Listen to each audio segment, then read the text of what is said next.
வணக்கம். இது உங்கள் ஜாப் 360 தமிழ். நம்ம இந்த வீடியோவில் என்ன பார்க்க போகிறோம்னா, டிஎன்யூஎஸ்ஆர்பி எஸ்ஐக்கான கட் ஆஃப் ப்ரொடக்ஷன் தான் பார்க்க போகிறோம். ஆல்ரெடி வந்து எஸ்ஐ எக்ஸாம் வந்து 21/12/2025 நடந்து முடிஞ்சிருச்சு. போன சண்டே வந்து இதுக்கான எக்ஸாம் முடிஞ்சிருக்கு. பட் வந்து எக்ஸாம் லெவல் வந்து கொஞ்சம் கஷ்டமாக இருக்குன்ற மாதிரி தான் எல்லாருமே சொல்லியிருக்காங்க. ஏன்னா வந்து எல்லா டைமும் ப்ரீவியஸ் இயரில் கேட்ட பேட்டர்னே வந்து அப்படியே சேஞ்ச் பண்ணிட்டாங்க. எஸ்ஐ எக்ஸாமில் நிறைய பேர் வந்து இந்த ஐஎன்எம் அப்புறம் பாலிட்டி இதெல்லாம் வந்து ரொம்ப நம்பியிருந்தாங்க. பாலிட்டிலே வந்து 2-3 கொஷின்ஸ் தான் வந்து பாலிட்டிலே கேட்டிருந்துருக்காங்க. ஐஎன்எம்ன்ற ஒரு டாப்பிக்கே உள்ளே வந்து அவ்வளோவா கொஷின்ஸே இல்லை. அது கூடவே ஹிஸ்ட்ரி, இதெல்லாம் ஹிஸ்ட்ரி தான் வந்து டிஎன்யூஎஸ்ஆர்பினாலே ஹிஸ்ட்ரி தான் நிறைய கொஷின்ஸ் இருக்கும்.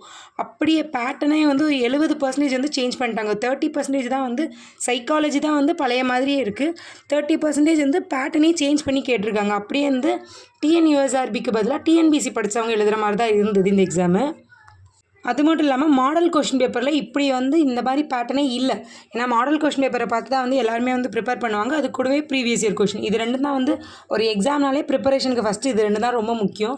அந்த ரெண்டும் வச்சு ப்ரிப்பேர் பண்ணியிருந்தீங்கன்னா கண்டிப்பாக இந்த எக்ஸாம் வந்து நீங்கள் நல்லா எழுதியிருக்க மாட்டீங்க. ஏன்னா வந்து நீங்கள் எக்ஸ்பெக்ட் பண்ணிட்டு போன எந்த கொஷின்ஸுமே இதில் கேட்ட மாதிரி இல்லை. நார்மலாக வந்து சயின்ஸ்லேயே வந்து கெமிஸ்ட்ரி நல்லா படிச்சிருந்தீங்கன்னா நல்லா அட்டன் பண்ணலாம். ஃபிசிக்ஸ் இது ரெண்டும் நல்லா படிச்சிருந்தீங்கனாலே சயின்ஸ் மெயின் பேப்பர் வந்து நல்லா அட்டன் பண்ணியிருக்கலாம். அது கூடவே வந்து உங்களுக்கு ஜென்ரல் நாலேஜ் இருந்தாலே வந்து இந்த மெயின் பேப்பர் நல்லா சூப்பராக அட்டன் பண்ணியிருக்கலாம். ஆனால் வந்து நிறைய ஸ்டூடெண்ட்ஸ் வந்து டிஎன்யூஎஸ்ஆர்பிக்கு எப்படி கேட்பீங்களோ அப்படி தான் ப்ரிப்பேர் ஆகிருப்பீங்க. அவங்களுக்கு மட்டும் இது கொஞ்சம் கஷ்டமாக இருக்கும். எதுவாக இருந்தாலும் இதுக்கு மேலே ஒன்றுமே பண்ண முடியாது. இப்போ எந்தெந்த ரேஞ்சுக்கு மேலே இருந்தீங்கன்னா மார்க் வந்து என்னென்ன லெவலில் இருந்தீங்கன்னா நீங்கள் வந்து ஃபிசிக்கல் ஸ்டார்ட் பண்ணலாம் அப்படின்றத இந்த வீடியோவில் பார்க்க போகிறோம். அதுக்கு முன்னாடி வந்து கட் ஆஃப் வந்து அதிகமாகிறதுக்கும் சான்ஸ் இருக்குது, கட் ஆஃப் வந்து ரொம்ப கம்மியாகிறதுக்கும் சான்ஸ் இருக்குது. ஏன்னா வந்து கட் ஆஃப் வந்து ரொம்ப கம்மியாகும் அப்படின்னு வந்து நான் வந்து வீடியோ மேக் பண்ணி போட்டேன்னா அது எனக்கு வியூஸ்க்காக நான் வீடியோ மேக் பண்ணி போடலாம். ஆனால் வந்து உங்களுக்கு வந்து கரெக்டான இன்ஃபர்மேஷன் என்கிட்டேருந்து இருந்த மாதிரி இருக்காது. உங்களுக்கு வந்து ஒரு பொய்யான ஹோப்பை கொடுக்கறதுக்கு நான் விரும்பலை. கட் ஆஃப் வந்து அதிகமாகிறதுக்கு எதுக்கு சான்ஸ் இருக்குதுன்னு நான் சொல்கிறேன்னா, டிஎன்யூஎஸ்ஆர்பிக்கு நீங்கள் எழுதியிருந்தீங்கன்னா அந்த ஆஸ்பிரன்ஸ் வந்து டிஎன்பிசி ஆஸ்பிரன்ஸ் கூட வந்து ரொம்ப காம்படிஷனில் வந்து ரொம்ப அதிகளவு வர முடியாது. டிஎன்பிசிக்குனே படிச்சுட்டு இருக்க ஸ்டூடெண்ட்ஸ்க்கு வந்து இது கொஞ்சம் ஈஸியாக தான் இருக்கும். ஏன்னா வந்து டிஎன்பிசியோட பேசிக் லெவல் தான் எக்ஸாம் அப்படின்ற மாதிரி தான் டிஎன்யூஎஸ்ஆர்பியோட எஸ்ஏ எக்ஸாம் இருந்துச்சு. இதை வந்து பிசி எக்ஸாமோட கம்பேர் பண்ணும்போது பிசி எக்ஸாம் கூட அவங்க கொடுத்துருந்த மாடல் கொஷின் பேப்பர் அண்ட் வந்து ப்ரீவியஸ் இயர் கொஷின் இதை மாதிரி தான் இருந்தது. பட் எஸ்ஏ எக்ஸாம் வந்து டோட்டலாக சேஞ்சு. இப்போ நம்ம கட் ஆஃபை பார்த்தோன்னா நீங்கள் வந்து டிஎன்யூஎஸ்ஆர்பி எஸ்ஏ எக்ஸாம் நல்லா எழுதியிருந்தீங்கன்னா கண்டிப்பாக வந்து ஜென்ரல் கேட்டகிரியில் வந்து 52க்கு மேலே உங்களுக்கு மார்க், நான் கொஷின் நம்பர் சொல்லலை, 52+ வந்து உங்களுக்கு மார்க் இருந்துச்சுன்னா நீங்கள் வந்து நெக்ஸ்ட் வந்து ஃபிசிக்கல் ஸ்டார்ட் பண்ணிடலாம். அது கூடவே வந்து ஸ்போர்ட்ஸ் கோட்டா விமென்ஸ்லாம் இருந்தீங்கன்னா 49 to 50 இதில் வந்து உங்களோட மார்க் வந்துச்சுன்னா கண்டிப்பாக நீங்களுமே ஸ்டார்ட் பண்ணிடலாம். ஆனால் வந்து எல்லாருமே வந்து ஃபிசிக்கல் ஸ்டார்ட் பண்ணிடுங்க. ரொம்ப வந்து ஹெவியாக ஸ்டார்ட் பண்ணாதீங்க. உங்களுக்கு வந்து மார்க்கு 50-52க்கு மேலே வரும் அப்படின்றது கன்ஃபார்மாக தெரிஞ்சதுன்னா நீங்கள் கண்டிப்பாக வந்து ஃபிசிக்கல் ஸ்டார்ட் பண்ணுங்கள்.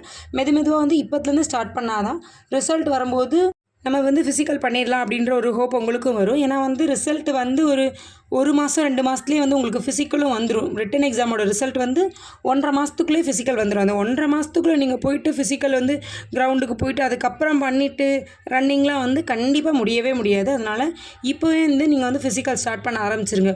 உங்களோட மார்க் 52லேருந்து 55க்குள்ளே வந்துச்சுனாலே நீங்கள் வந்து ஃபிசிக்கல் ஸ்டார்ட் பண்ணலாம். இப்போ நான் சொல்கிறேன் 52 மட்டுமே வந்து கட் ஆஃபாக இருக்காது, 52க்கு கீழேயுமே கட் ஆஃப் வரலாம். ஏன் லோ கட் ஆஃபாக வரலாம் அப்படின்னா எக்ஸாமோட லெவல் வந்து யாருமே இது வரைக்கும் இப்படி வந்து நினச்சே பார்த்துருக்க மாட்டோம். இப்படி எஸ்ஏ எக்ஸாம் வந்து இப்படி இருக்கும், டிஎன்பிசி எக்ஸாம் மாதிரி இருக்கும் அப்படின்னு நினச்சி பார்த்துருக்க மாட்டோம். ஏன்னா வந்து எக்ஸாம் வந்து ரொம்ப கஷ்டமாக தான் இருந்துச்சு. இங்கிலீஷ் எடுத்துகிட்டு எஸ்பெஷலி வந்து இங்கிலீஷ் வந்து ரொம்ப ஸ்டாண்டர்ட் லெவலில் இருந்துச்சு. எப்போவுமே வந்து டிஎன்யூஎஸ்ஆர்பிக்கு வந்து இந்த லெவல் வந்து இங்கிலீஷ் கேட்க மாட்டாங்க. இங்கிலீஷில் வந்து எப்போவுமே கொஷின் எப்படி இருக்கும்னா, கொஞ்சம் வந்து நீங்கள் இங்கிலீஷ் ப்ராக்டிஸ் பண்ணியிருந்தீங்களா, இங்கிலீஷ் நாலேஜ் இருந்தாலே வந்து லைட்டாக இங்கிலீஷ் நாலேஜ் இருந்தாலே வந்து இங்கிலீஷ் கொஷின் அட்டன் பண்ணுற மாதிரி தான் இருக்கும்.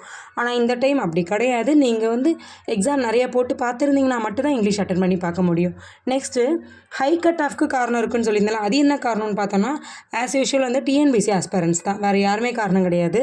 டிஎன்பிசி ஆஸ்பிரன்ஸ் வந்து ஒரு 3-4 வருஷம் உட்காந்து படித்து நல்லா தெளிவாக இருப்பாங்க. ஆனால் டிஎன்யூஎஸ்ஆர்பி ஆஸ்பிரன்ஸ் வந்து அப்படி படிக்கணும்னு அவசியம் கிடையாது. ஏன்னா வந்து வாட் இப்படி தான் வந்து கொஷின் இருக்கும், ஸ்ட்ரைட்டாக கொஷின் இருக்கும், அதுக்கு ஆன்சர் எழுதுகிற மாதிரி தான் இருக்கும். அந்த லெவல் தான் டிஎன்யூஎஸ்ஆர்பி ஆஸ்பிரன்ஸோட ப்ரிப்பரேஷனுமே இருக்கும். ஸோ அவங்க வந்து டிஎன்யூஎஸ்ஆர்பிக்கு எப்படி கேட்பாங்களோ அப்படி தான் ப்ரிப்பேர் பண்ணியிருப்பாங்க. ஆனால் கேட்ட கொஷின் வந்து டிஎன்பிசி ஆஸ்பிரன்ஸ்க்கு வந்து கேட்ட மாதிரி இருந்துச்சு. ஸோ டிஎன்பிசி ஆஸ்பிரன்ஸ் வந்து இதில் இருக்கிறதுனால கட் ஆஃப் வந்து அதிகமாகிறதுக்கு நிறைய சான்ஸ் இருக்குது. அது மட்டும் இல்லாமல் இந்த டிஎன்பிஎஸ்சி ஆஸ்பிரன்ஸில் சில ஆஸ்பிரன்ஸ் இருப்பாங்க, நான் வந்து சும்மா எக்ஸாம் எழுதி பார்க்குறேன், அதாவது எக்ஸாம்னா எப்படி இருக்கும் அப்படின்னு எழுதி பார்க்குறேன்னு நிறைய பேர் எழுதுவாங்க. அவங்களுக்கு வந்து ஃபிசிக்கல் ஸ்டாண்டர்ட் கூட இருக்காது, ஹைட் இருக்காது, ரன்னிங் பண்ண மாட்டாங்க, கட் ஆஃபில் அவங்க பேர் வந்தால் கூட அவங்க ரன்னிங்க்கு போகக்கூட மாட்டாங்க. அப்படின்ற ஆஸ்பிரன்ஸும் இதை வந்து எழுதியிருப்பாங்க. ஏன்னா வந்து சும்மா எழுதி பார்ப்பாங்க. ஏன்னா வந்து அவங்க வந்து டெஸ்ட் பேட்சே நார்மலாக ஏதாவது ஒரு இன்ஸ்டியூட்டில் போய்ட்டு டெஸ்ட் பேட்ச் போட்டாலும் அதே மாதிரி தான் டெஸ்ட் இருக்க போகுது. ஆனாலுமே டிஎன்யூஎஸ்ஆர்பி எக்ஸாம் வந்துச்சா, கவர்மெண்ட் எக்ஸாம் வந்துச்சா, அதுலேயும் எழுதி பார்ப்போம். இப்படிப்பட்ட ஆஸ்பிரன்ஸால் தான் வந்து டிஎன்யூஎஸ்ஆர்பிக்குனே படிக்கிற ஆஸ்பிரன்ஸோட கட் ஆஃப்மே அதிகமாகுது. தயவு செஞ்சு இந்த மாதிரி இருக்க ஆஸ்பிரன்ஸ் என்ன பண்ணுங்கன்னா, நீங்கள் நல்ல ஒரு இன்ஸ்டியூட்டாக போய்ட்டு அல்லது ஃப்ரீ டெஸ்ட் பேட்ச்லாம் நிறைய இடத்துல போடுவாங்க. அப்படியே கவர்மெண்ட்டில் எப்படி எக்ஸாம் நடத்துவாங்களோ அதே மாதிரி தான் அந்த இன்ஸ்டியூட்லையுமே நடத்துவாங்க. அந்த மாதிரி இன்ஸ்டியூட்டில் போய்ட்டு கூட நீங்கள் டெஸ்ட் வந்து போட்டு பாருங்கள். அப்படி இல்லைனா ஆன்லைனில் நீங்கள் தெளிவாக டிஎன்பிசிக்கு தான் படிக்கேன், டிஎன்யூஎஸ்ஆர்பிக்கு தான் படிக்கேன், நான் வந்து படிக்கிற பிள்ளை அப்படின்னா நீங்கள் எங்கே போய் டெஸ்ட் போட்டாலுமே உங்களுக்கு கவர்மெண்ட்டில் எப்படி டெஸ்ட் போடுறோமோ அப்படி தான் இருக்கும். ஸோ வந்து இதை புரிஞ்சுக்கிட்டு டிஎன்யூஎஸ்ஆர்பிக்குனே படிச்சுட்ருப்பாங்க சில ஆஸ்பிரன்ஸ். அவங்களுக்கு வந்து டிஎன்பிசி அளவுக்கு படிக்கிறதுக்கு வந்து அவங்களுக்கு ஓப்பனாக சொன்னால் அவங்களுக்கு கட்ஸ் இருக்காது. அதனால தான் அவங்க டிஎன்யூஎஸ்ஆர்பியை செலக்ட் பண்ணியிருப்பாங்க சில ஸ்டூடெண்ட்ஸு. அது மட்டும் இல்லாமல் அவங்களோட ட்ரீம் ஜாப்பாக கூட சில பேருக்கு இருக்கும். அதனால் டிஎன்பிசிக்கு படிக்கிறவங்க டிஎன்பிசி மட்டும் அட்டன் பண்ணுங்கள், டிஎன்யூஎஸ்ஆர்பிக்குன்னு படிக்கிறவங்க டிஎன்யூஎஸ்ஆர்பி மட்டும் அட்டன் பண்ணுங்கள்.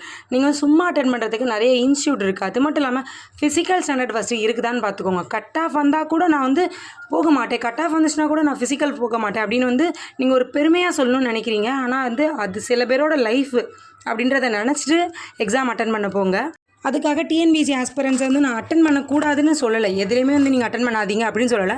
நீங்கள் அட்டன் பண்ணி நீங்களும் வேலைக்கு போவீங்க, டிஎன்யூஎஸ்ஆர்பிக்கு வேலைக்கு தான் நீங்கள் ஜாயின் பண்ணுவீங்க அப்படின்னா நீங்கள் தாராளமாக அட்டன் பண்ணி பாருங்கள். சும்மா அட்டன் பண்ணுறவங்க வந்து எங்கே போனாலுமே நீங்கள் டிஎன்பிசிக்கு தான் படிக்கிங்கன்னா எந்த இன்ஸ்டியூட்டும் சரி, அது எந்த டெஸ்ட் பேட்ச்லனாலும் சரி, நீங்கள் நல்லா படிச்சிங்கன்னா எங்கே போனாலுமே நீங்கள் வந்து டெஸ்ட்டு போட்டால் உங்களுக்கு கவர்மெண்ட் எக்ஸாமில் எப்படி போடுறீங்களோ அப்படி தான் இருக்கும்.